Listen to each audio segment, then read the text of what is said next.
Team Suplado dito ngayon sa Mias, sa booth ng Great Wall Motors.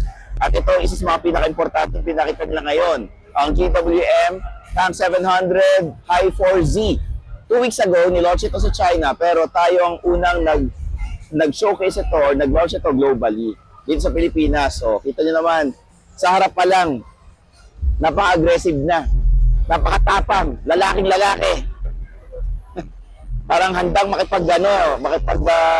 sumubok sa gera. Ayan, oh.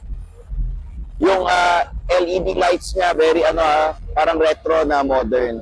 Tapos aggressive yung wheel niya. Sobrang laki ng sasakyan nito. Tara, pakita ko sa gilid. 22-inch wheels. Side mirrors natin. Grabe. Retro, pero modern. Ang tapang ng datingan nito. Pasok tayo sa loob. 4x4 by stepboard natin, automatic ha.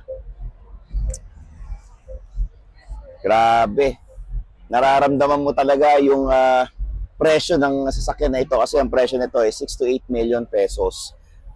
By order ito, you can pre-order this vehicle. Kita naman very modern na aesthetic dito. Ang ganda, tactile buttons, may wireless chargers. Tapos mapakita ko sa inyo to ha. Oh, meron kang parang freezer o ref dito.